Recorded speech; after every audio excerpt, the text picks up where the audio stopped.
मैं अशोक सिंह, ग्राम दुमही, पोस्ट धर्मपुर पर्वत, जिला कुशीनगर का निवासी हूँ। मैं सर्वधर्म समभाव पर एक विचार व्यक्त कर रहा हूँ जो महात्मा गांधी, श्री रामानुजाचार्य, शंकराचार्य, रविदास, कबीरदास, नानक देव, पैगंबर साहब, ईसा मसीह, श्री राम शर्मा आचार्य, स्वामी विवेकानंद, भगवान राम एवं कृष्ण इत्यादि संतों एवं महात्माओं के जीवन चरित्र से प्रेरणा पाया हूँ। हिंदू, मुस्लिम, सिख, ईसाई आपस में सब भाई भाई, यह नारा महात्मा गांधी ने दिया था, परंतु इसके बाद का नारा मेरा है। हिंदुस्तान हमारा है, सब धर्मों में प्यारा है। सनातन धर्म हमारा है, सब धर्मों में न्यारा है।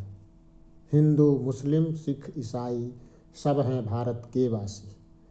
मैं जब पेपर पढ़ता हूँ तथा टीवी पर समाचार देखता हूँ तो मुझे बहुत ही कष्ट होता है कि आज पढ़े लिखे समाज में जाति तथा धर्म संप्रदाय के लिए लोगों में जो कटुता का भाव देखने को मिलता है।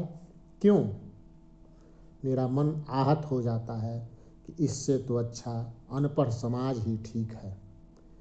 दिल में सवाल उठता है कि हर जाति के नेता तथा हर धर्म के संरक्षक पहले से ज़्यादा पढ़े लिखे हैं। वे लोग लोक कल्याण की भावना से लोगों के बीच आते हैं, तो फिर यह टकराव क्यों? हम उस दौर में हैं जब समाज को जातियों के बंधनों से निकालकर धर्म की कट्टरता से ऊपर उठकर समरसता के भाव में रहने का अथक प्रयास कर रहे हैं। शिक्षा के माध्यम से भेदभाव मिटाने की कोशिश कर रहे हैं। फिर समाज में कुरीतियों तथा अंधविश्वास के पीछे हम क्यों दौड़ रहे हैं? हम जितना ही शिक्षित हो रहे हैं उतना ही संस्कारहीन हो रहे हैं, परंतु वह शिक्षा अधूरा है जिसमें संस्कार नहीं है। पूर्व में तमाम महापुरुष पैदा हुए हैं जिन्होंने कुरीतियों को समाप्त करने का हर संभव प्रयास किया।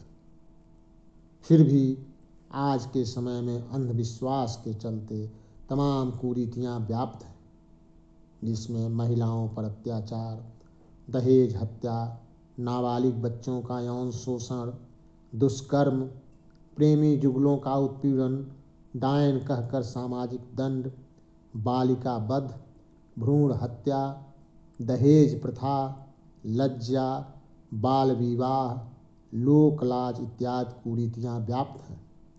इन कुरीतियों तथा अंधविश्वास के चलते हमारा विकास अवरुद्ध होता है, जिससे देश की प्रगति पर भी इसका बुरा असर पड़ता है। हम राजनीतिक दृष्टिकोण से तो स्वतंत्र हैं, परंतु मानसिक दृष्टि से हम स्वतंत्र नहीं हैं। अभी कई दृष्टिकोण से हमें आज़ादी की ज़रूरत है, जैसे सामाजिक, वैचारिक, कर्मकांडी, धार्मिक, बौद्धिक, जातिपात, इंद्रियों की दृष्टि से हम अभी भी पराधीन हैं। इस बंधनों को भी तोड़ने का हमें प्रयत्न करना चाहिए। ये सारे बंधन अगर टूट जाएंगे, समाप्त हो जाएंगे, तभी सर्वतोमुखी मुक्ति का स्वतंत्रता हमें प्राप्त होगी। तभी हम पूर्ण रूप से स्वतंत्र होंगे। नहीं तो ये परतंत्रता की बेड़ियां हमें जकड़ी रहेंगी, जो अंधविश्वास व कुरीतियों के रूप में व्याप्त है।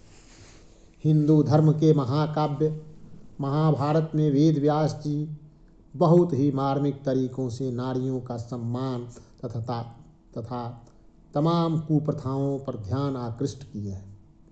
वेद व्यास जी ने श्री कृष्ण के माध्यम से इन 4 जातियों का बंटवारा इसी शरीर में किया है। गर्दन के ऊपर ब्राह्मण, भुजा को क्षत्रिय, कमर को वैश्य तथा पैर को शूद्र माना है।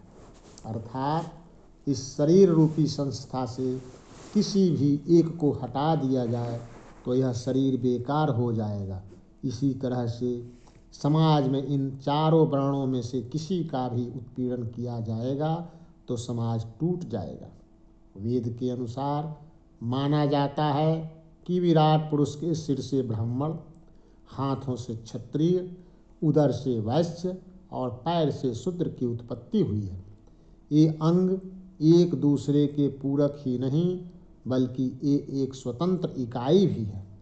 अगर इस विचार से नहीं समझा जाए तो जातियों में ये एक दूसरे के पूरक बनने के बजाय संघर्ष पैदा होगा। इसलिए शरीर की पहले रक्षा करनी चाहिए। धर्म मंदिरों और मस्जिदों तक सीमित नहीं है। मनुस्मृति के अनुसार जन्म के समय सभी मनुष्य शूद्र होते हैं।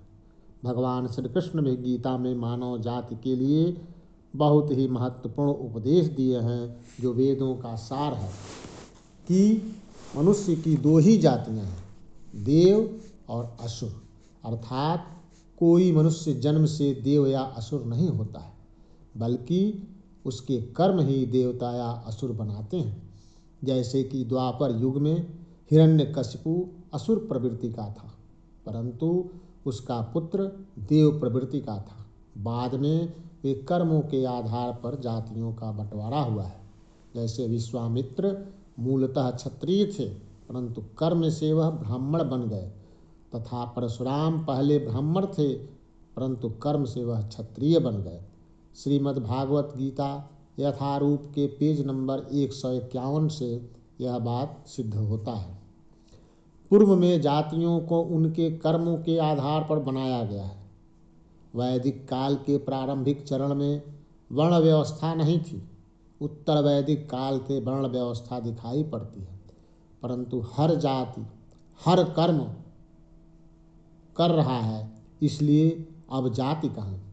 फिर भी हम जाति जाति में लड़ रहे हैं। आज से कई 100 साल पहले स्वामी सहजानंद सरस्वती जाति प्रथा तथा बाल विवाह के उन्मूलन का अथक प्रयास किए, परंतु आज भी यह दोनों प्रथाएं समाज में व्याप्त हैं।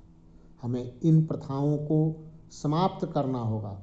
मैं खासकर युवा वर्ग के लोगों को आह्वान कर रहा हूं कि आप लोग आगे बढ़कर इन कुप्रथाओं को समाप्त करने का संकल्प लें, क्योंकि युवा ही परिवर्तन ला सकते हैं। इतिहास गवाह है कि युवा आंदोलन से ही परिवर्तन हुआ है। महात्मा गांधी को जब अंग्रेजों के उत्पीड़न से मन आहत हुआ तो उनके मन में यह बात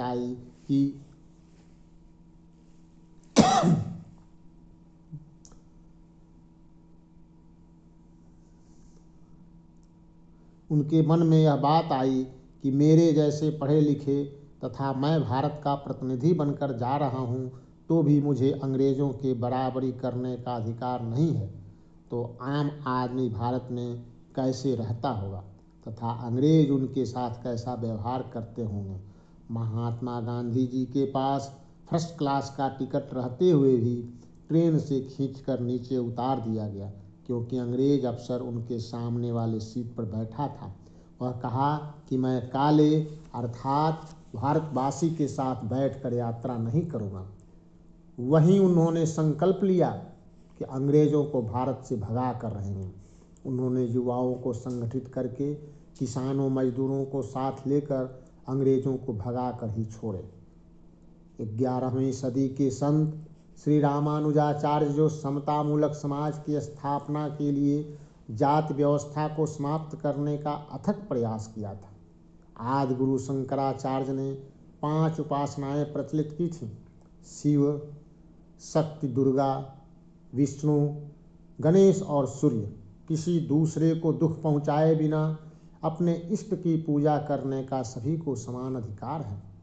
उसी तरह से सभी धर्मों के अनुयायियों को अपने अपने धर्म के अनुसार पूजा करने का अधिकार है, परंतु भारत की एकता और अखंडता कायम रखने का भी प्रयास करना चाहिए। तो फिर हम क्यों धर्म धर्म में तथा इष्ट इष्ट में लड़ते रहते हैं? ऐसा नहीं है कि कुप्रथाएं समाप्त नहीं होंगी। दृढ़ संकल्पित होकर अगर कोशिश किया जाए तो समाप्त हो जाएंगे। इसका उदाहरण राजा राम मोहन राय हैं। राजस्थान में पति की मृत्यु के उपरांत पत्नी को उसी चिता पर सती बना दिया जाता था। राजा राम मोहन राय ने राजस्थान में सती प्रथा का उन्मूलन का प्रयास किया था, तो आज यह पूरे भारत में समाप्त है। महाभारत के गीता में भगवान श्री कृष्ण ने कहा है कि मैं कण कण में व्याप्त हूँ, मैं हर प्राणियों की आत्मा में निवास करता हूँ। अगर भगवान हर व्यक्ति के आत्मा में निवास करते हैं तो हर जाति धर्म के पुरुष तथा महिला में भगवान हैं, तो फिर यह जाति और धर्म का विभेद क्यों? एक नारी द्रौपदी के उत्पीड़न से पूरा महाभारत हुआ और सब कुछ तहस नहस हो गया, पूरा परिवार बर्बाद हो गया। आज आए दिन नारियों के उत्पीड़न की चर्चाएं सुनने में आ रही हैं, तो क्या विश्व शांति से रह सकता है? अगर विश्व में शांति की स्थापना करनी है तो सबसे पहले नारी सम्मान पर जोर देना होगा। हमारा इतिहास तथा धर्म गवाह है कि सर्वप्रथम नारी का ही सम्मान होता है। भगवान के नाम के पहले देवी का नाम लेने की प्रथा है, जैसे सीताराम, गौरी शंकर, लक्ष्मी नारायण, राधे कृष्ण इत्यादि। यानी कि धर्म भी नारी का सम्मान करता है। प्रत्येक नाम के पहले देवी का नाम जोड़कर देवता का नाम स्मरण किया जाता है। जहाँ नारी का सम्मान होता है वहाँ देवता का वास होता है। अगर मनुष्य में प्रेम की भावना है तो सब कुछ प्रेममय हो जाता है। अगर प्रेम है तो हम सभी जातियों एवं धर्मों से प्रेम करेंगे। भगवान कृष्ण भी प्रेम का ही महत्व दिए हैं। प्रेम से वे गाय चराते थे, प्रेम से ग्वाल बालों के साथ खेलते थे तथा जमुना में गेंद गिरने पर निकालने जाते थे। प्रेम में वे गोपियों के कहने पर नाचते थे। प्रेम के वशीभूत होकर वे माखन चोरी करते थे। राधा उनकी प्रेमिका थी तथा रुक्मिणी उनकी पत्नी थी। कृष्ण के साथ राधा का ही नाम जुड़ता है, न कि रुक्मिणी की। कृष्ण के साथ राधा की ही पूजा होती है, अर्थात प्रेम की ही पूजा होती है। अर्थात प्रेम सबसे पहले है और हम प्रेम के पुजारियों को प्रताड़ित करते हैं। अगर कोई लड़का या लड़की प्रेम करता है तो हम उसे दंडित करते हैं, तो क्या ईश्वर हमारे समाज से खुश रह सकते हैं? आज भारत या विश्व में प्रेम की ही कमी के कारण इतना उथल पुथल हो रहा है। कबीरदास भी प्रेम का ही महत्व दिए हैं। कबीर के शब्दों में पोथी पढ़ी पढ़ी जग मुआ, पंडित भया न कोय, ढाई अक्षर प्रेम का पढ़े सो पंडित होए। अर्थात प्रेम की परिभाषा जो पढ़ लिया वही पंडित अर्थात ज्ञानी हो गया। आज जगह जगह प्रवचन हो रहे हैं, परंतु सत्संग कोई नहीं कर रहा है। वैसे तो लोगों के जानकारी में प्रवचन और सत्संग एक ही चीज़ है, परंतु मेरे समझ में प्रवचन और सत्संग में बहुत ही अंतर है। प्रवचन का संधि विच्छेद किया जाए तो पर धन वचन अर्थात दूसरे का वचन, तथा सत्संग का संधि विच्छेद किया जाए तो सत धन संग अर्थात सत्य का संग, सत्य का साथ। यानी प्रवचन दूसरा करता है और सत्संग स्वयं करते हैं। आज लाखों लाखों रुपया लेकर सट्टा होता है प्रवचन करने के लिए। इसे सुनने वाले सुनते हैं और भूल जाते हैं। एक कान से सुनते हैं तो दूसरे कान से निकाल देते हैं। मन की कोठरी में वह टिकता ही नहीं, दिमाग में रुकता ही नहीं। सुनने वाले के मन में भी यही सोच रहता है कि यह तो व्यवसाय है, अगला व्यवसाय कर रहा है, इसलिए हम क्यों अमल करें। परंतु सत्संग सत्य का साथ, सत्य के साथ आदमी रहेगा तो सत्य ही पाएगा। जैसे चंदन के गोदाम में हम जाएंगे तो चंदन की ही खुशबू मिलेगी, और कोयला के गोदाम में हम जाएंगे तो कितना ही बच कर रहेंगे तो भी कालिख लगेगी ही। इसलिए हम सत्संग करें, न कि प्रवचन सुनें। मैं भी प्रवचन करने वाले संत महात्माओं से निवेदन करूंगा कि आप लोग भी सत्संग करें, न कि व्यवसाय करें। आप लोग भी लोक कल्याण के लिए, जन कल्याण के लिए, बिना पारिश्रमिक लिए सत्संग करेंगे तो सत्संग का प्रभाव समाज पर पड़ेगा। इसलिए भागवत गीता हर जिम्मेदार तथा विचारशील व्यक्ति को श्रेष्ठ आचरण के लिए कहती है, क्योंकि श्रेष्ठ पुरुषों के आचरण के अनुसार ही अन्य पुरुष बर्ताव करते हैं। वे उन्हीं के आदर्शों का अनुसरण करते हैं। चैतन्य महाप्रभु के शब्दों में शिक्षकों को अपना आचरण ठीक करके रहना चाहिए, वही आदर्श शिक्षक कहलाता है। अतः नेता को भी आदर्श नेता तभी कहा जाएगा जब वह अपने आचरण को समाज के सामने आदर्श रूप में प्रदर्शित करे। महाकाल मध्यकाल में चारित्रिक दुर्बलता के कारण जब सामाजिक ताना बाना कमजोर हुआ तो ऐसे विदेशी आक्रांताओं को भारत में घुसपैठ का मौका मिला और परिणाम स्वरूप लंबे अंतराल तक इसने दासता का दंश झेला। पुनः इसके चरित्रनिष्ठ नेतृत्व एवं जागृत जन चेतना के आधार पर इसने इस दासना से मुक्ति पाई है और शनैः शनैः अपनी सनातन गौरव गरिमा में अग्रसर होने की ओर अग्रसर है। लेकिन अभी भी बहुत कार्य शेष है। रामचरितमानस में तुलसीदास भी सत्संग की ही महत्ता कहे हैं। तुलसीदास के शब्दों में एक चौपाई आता है, बिनु सत्संग विवेक न होई, राम कृपा बिनु सुलभ न सोई। प्रवचन का कहीं महत्व नहीं किए हैं। वाल्मीकि निम्न जाति के थे, परंतु उन्होंने सत्य का साथ किया तो रामायण जैसे महाकाव्य की रचना कर डाली और पूजनीय हो गए। अर्थात सत्य की पूजा उन्होंने किया। राम सत्य थे, राम वाल्मीकि के भगवान थे, परंतु जनता में वे तुलसीदास के पुरुषोत्तम हो गए क्योंकि उन्होंने अच्छा कर्म किया।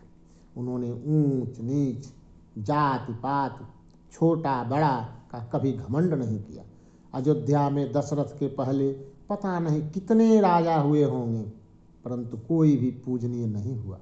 दशरथ के 4 पुत्रों में राम ही पूजनीय हुए, इसलिए कि उन्होंने जाति भेद से ऊपर उठकर दलित, बानर, भालू, गिद्ध, निम्न कोटि के पीड़ित समाज की सेवा की।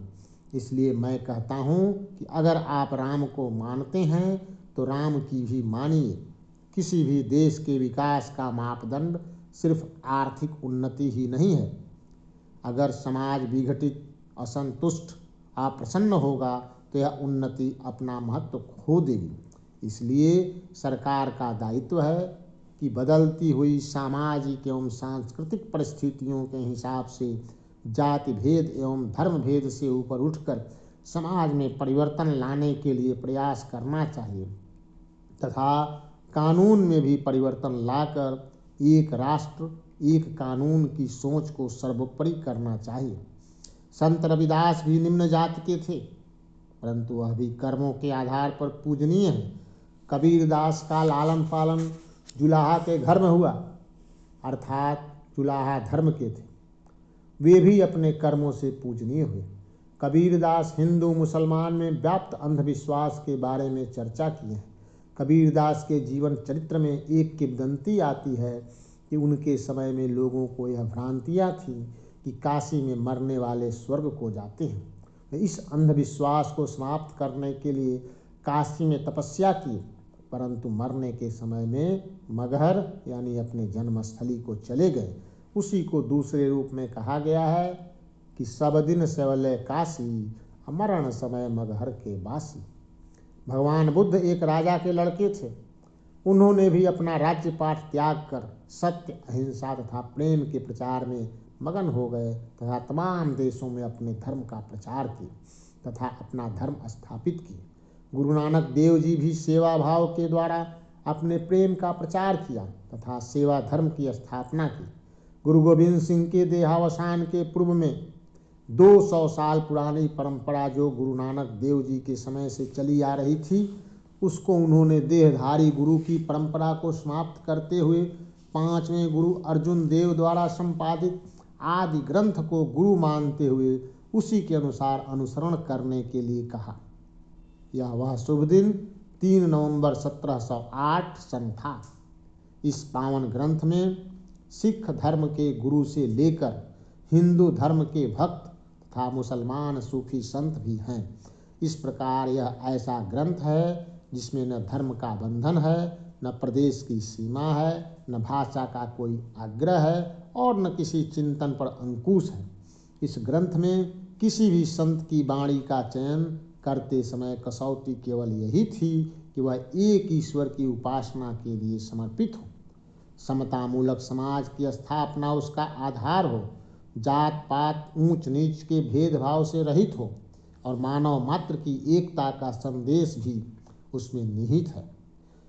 इसमें उच्च जात के रामानंद, जयदेव, परमानंद जैसे संतों की वाणी भी है, तो नामदेव, कबीर, रविदास, शौर जैसे संतों की भी वाणी है, जिनको छोटी जात समझा जाता था। गुरु नानक देव जी के बारे में कहा गया है कि वे एक बार कहीं जा रहे थे तो रास्ते में रात हो गई। उस समय आवागमन का साधन नहीं था, तो वे रात में मंदिर के पुजारी से रुकने के लिए कहे। पुजारी रुकने के लिए बोल दिए। वे भगवान के मूर्ति की तरफ पैर करके सो गए। पुजारी ने देखा तो उन पर गुस्सा करने लगे कि तुम्हें दिखाई नहीं पड़ रहा है कि उधर भगवान की मूर्ति है। नानक देव जी दूसरी तरफ सिर करके सो गए, फिर तीसरी तरफ, फिर चौथी दिशा में। पुजारी से नानक देव जी बोले कि पंडित जी, मुझे तो चारों दिशाओं में भगवान दिखाई दे रहे हैं, आप ही बताएं कि मैं किस दिशा में पैर करके सोएं। इस बात पर पंडित जी को समझ आ गया कि भगवान चारों तरफ हैं, हर जगह हैं। पैगंबर साहब भी सेवा भाव के द्वारा अपने धर्म का प्रचार में लगे रहे। इन्होंने भी कहा था कि ईश्वर एक है। कुरान में इंसान को भलाई के मार्ग पर ले जाने को कहा गया है। ईसा मसीह भी सत्य और सेवा भाव का ही प्रचार प्रसार किए। प्रभु ईसा के कथनानुसार दुश्मन से भी प्रेम करो तथा दुश्मन की भी सेवा करो। इस तरह से तमाम संत महात्मा समाज में व्याप्त कुरीतियों को समाप्त करने के उदाहरण हैं। भगवान महावीर का कथन है कि मनुष्यों की ऊंचता या नीचता उनके जन्म व वेश से नहीं बल्कि उनके कर्मों से ही मानी जाती है। पूर्व के शासक सिर्फ शासन किए तथा व्यवसाय किए।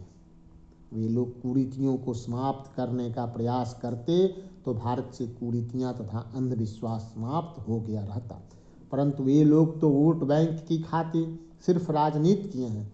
मैं आज के राजा जो देश के सांसद, मंत्री, प्रधानमंत्री तथा राज्य में विधायक, मंत्री, मुख्यमंत्री तथा जनप्रतिनिधि हैं, उनसे मैं इस सर्वधर्म समभाव के माध्यम से निवेदन करता हूँ कि कृपया आप लोग समाज में व्याप्त कुरीति तथा अंधविश्वास को समाप्त करने के लिए एक कोष की स्थापना करें, ताकि समय समय पर प्रत्येक गांव में गोष्ठी लगाकर प्रचार प्रसार हो। मैं स्वयं सेवक लोगों से भी निवेदन कर रहा हूँ कि आप लोग भी समाज में व्याप्त कुरीतियों तथा अंधविश्वास को समाप्त करने के लिए लोगों को प्रेरित करें तथा सहभोज का आयोजन करें, जिसमें सभी जाति एवं धर्म के लोग एक साथ बैठकर भोजन करें। मैं धर्मावलंबियों तथा अनुयायियों से भी निवेदन करता हूँ कि आप लोग भी प्रवचन में संत महात्माओं का उदाहरण देकर लोगों को कुरीतियों एवं अंधविश्वास को समाप्त करने के लिए जागरूक करें। तभी समाज में प्रेम, भाईचारा विकसित होगा तथा भारत की एकता और अखंडता कायम रहेगी। इसका सबसे अच्छा उपाय मेरे समझ में भारत के सभी गांवों में सर्वधर्म सम्मेलन समय समय पर होता रहे, तभी एक भारत श्रेष्ठ भारत की कल्पना हम कर सकते हैं। महाभारत के उद्योग पर्व 132/17 में स्पष्ट वर्णन है कि शासक के चरित्र के उत्थान या पतन से ही किसी राष्ट्र की नैतिकता या अनैतिकता, त्याग एवं तपस्या का पता चलता है। राजा या प्रशासक पापी होता है तो प्रजा पापिष्ट हो जाती है, और जब धर्मनिष्ठ होता है तो प्रजा भी धार्मिक हो जाती है। यहाँ यथा राजा तथा प्रजा की उक्ति चरितार्थ होती है।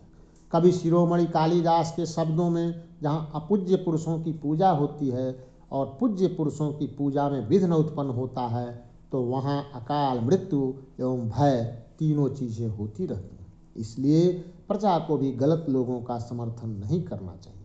श्री राम शर्मा आचार्य, जो गायत्री परिवार के संस्थापक थे, जिन्होंने सनातन धर्म को विज्ञान एवं समाज से जोड़ते हुए गायत्री परिवार की स्थापना की, उनका कथन है कि उन्हें मत सराहो जो अनीतिपूर्वक धन का अर्जन करते हैं। मैं जनता से आग्रह करता हूँ कि आप वैसे जनप्रतिनिधि को न चुनें जो सिर्फ धन कमाने के लिए पद पाना चाहते हैं। अगर वे चुन भी लिए गए तो किसी तरह से उन्हें सम्मानित भी न करें। स्वामी विवेकानंद भी आज से कई वर्ष पहले एक सर्वधर्म सम्मेलन कराए थे। महात्मा गांधी भी जीवन के अंतिम क्षणों तक सर्वधर्म समभाव पर जोर दिया करते थे। गांधी जी का सबसे प्रिय भजन रघुपति राघव राजा राम, पतित पावन सीताराम, ईश्वर अल्लाह तेरो नाम, सबको सन्मत दे भगवान था। वे सबके कल्याण के लिए भारत में प्रेम, सद्भाव और भाईचारा देखना चाहते थे। इसलिए राम राज्य की कल्पना की, क्योंकि राम राज्य में धर्म और जात नहीं था, कोई छोटा बड़ा नहीं था, आपस में सब लोग प्रेम से रहते थे। तुलसीदास ने रामचरितमानस के माध्यम से राम को प्रतीक मानकर एक सामाजिक ढांचा तैयार किया था, जहाँ कहीं भी किसी से विद्रोह नहीं था। तुलसीदास के दोहा में एक दोहा आता है, सब नर करहि परस्पर प्रीति, अचलहि स्वधर्म निरत श्रुति नीति। गांधी जी का भी आदर्श वाक्य था कि सभी जीवों में परमात्मा का वास है। इसलिए उन्होंने स्वतंत्रता आंदोलन में अहिंसा का सहारा लिया, क्योंकि अहिंसा ही प्रेम का प्रमाण है। आज धर्म को व्यवसाय का स्रोत तथा वोट बैंक बना दिया गया है। धर्म को व्यवसाय का जरिया न बनाकर धर्म को समाज सुधार के लिए प्रचार प्रसार का माध्यम बनाया जाए।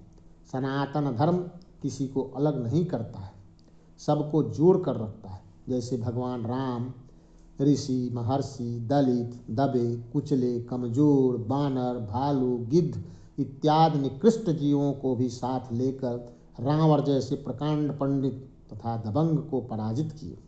रावण कम बलशाली नहीं था, उसके परिवार में एक से बढ़कर एक धनुर्धर योद्धा थे।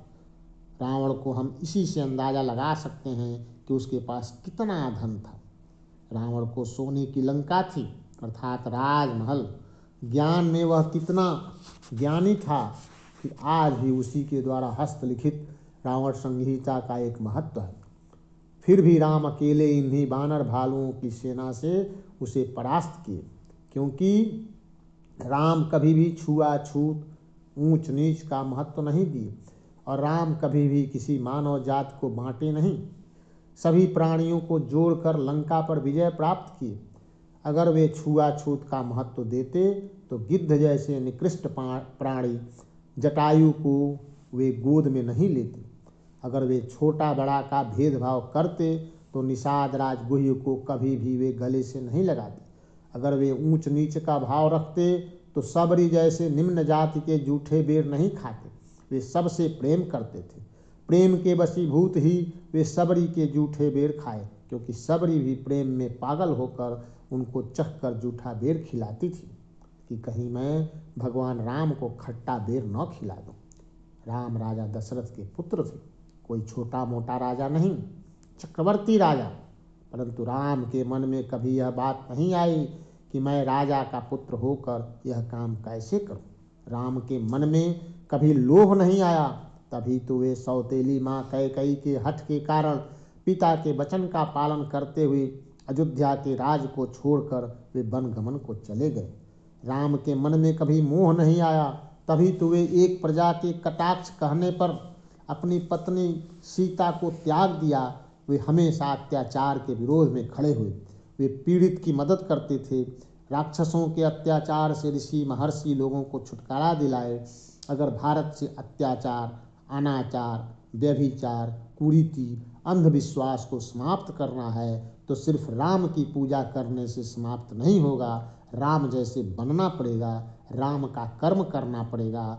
हम राम की पूजा करते हैं, कृष्ण की पूजा करते हैं, रामायण देखते हैं, रामचरितमानस का पाठ पढ़ते हैं, रामलीला देखते हैं, परंतु रामायण के पात्रों के व्यवहार का अनुसरण नहीं करते। रामायण में हनुमान सेवक थे, राम के सेवक अर्थात कर्मचारी, अर्थात शुभचिंतक, अर्थात सहयोगी, अर्थात कार्यकर्ता। हनुमान के क्रियाकलापों के वजह से ही हनुमान की पूजा होती है। राम की पूजा करने वाले हनुमान की पूजा अवश्य करते हैं। अतः हम भी हनुमान जैसे व्यवहार करेंगे तो हमारी भी पूजा होगी। कृष्ण लीला हम देखते हैं, परंतु कृष्ण के व्यवहार का अनुसरण नहीं करते। अगर भारत में राम राज्य लाना है तो सिर्फ कहने से राम राज्य नहीं आएगा, करने से आएगा। रामायण के पात्रों के चरित्र का प्रत्येक व्यक्ति अनुसरण करे तो अपने आप राम राज्य आ जाएगा। परंतु दुर्भाग्य यही है कि हम कथनी को करनी में तब्दील नहीं करते हैं। हिंदू संस्कारों में सभी जातियों के सम्मान तथा पूजने का रिवाज है। जैसे एक विवाह संस्कार को ही देखिए, शादी में मटकोर होता है तो मांगर पूजा जाता है, जहाँ चमार की पूजा होती है। लड़के के बारात के दिन जो डाला आता है वह डोम के यहाँ से आता है, डोम की भी पूजा होती है। मलहोरी फूल माला लेकर आता है तो उसकी भी पूजा होती है। कुम्हार कलशा हाथी लेकर आता है तो उसकी भी पूजा होती है। सुहागिन स्त्रियों के हाथ में जो शीशे की चूड़ी पहनी जाती है वे मुसलमान भाई के हाथों बनाई जाती है तथा मुसलमान बहनें ही पहनाती हैं। जब तक सुहागिन स्त्रियां शीशे की चूड़ी नहीं पहनती हैं तो उसको सुहागिन नहीं माना जाता है। इस तरह हिंदू संस्कारों में तमाम जातियों तथा धर्मों को सम्मान देने का रिवाज है। किसी भी मकान को बनाने के पहले कम से कम 4 स्तंभ खड़े किए जाते हैं। किसी भी चौकी या मेज कुर्सी को खड़ा करने के लिए 4 पायों की जरूरत पड़ती है। इसमें से कोई भी स्तंभ या पाया अगर टूट जाता है तो वह न मकान खड़ा रह सकता है और न वह चौकी, मेज या कुर्सी। उसी तरह से भारत में हिंदू, मुस्लिम, सिख, ईसाई या भारत के 4 स्तंभ हैं।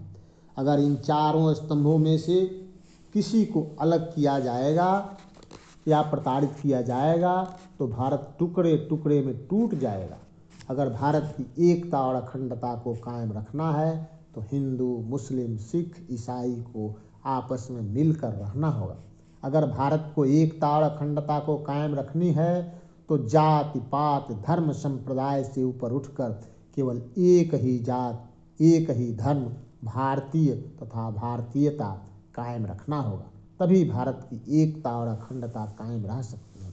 इस प्रकार कोई भी महापुरुष मेरे विचार से मानव को जाति तथा धर्म में नहीं बांटे।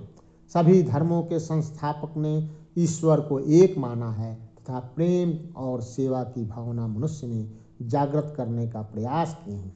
और अंत में मेरा यह व्यक्तिगत विचार है कि अगर इस विचार से किसी की आत्मा आहत हो रही है तो मैं इसके लिए क्षमा प्रार्थी हूँ। लेखक एवं संकलनकर्ता, महान स्वतंत्रता संग्राम सेनानी, भूतपूर्व सांसद एवं भूतपूर्व कृषि मंत्री, उत्तर प्रदेश के स्वर्गीय गेंदा सिंह के परिवार से तथा शहीद चंद्रभान चौरसिया के ग्राम के अशोक सिंह।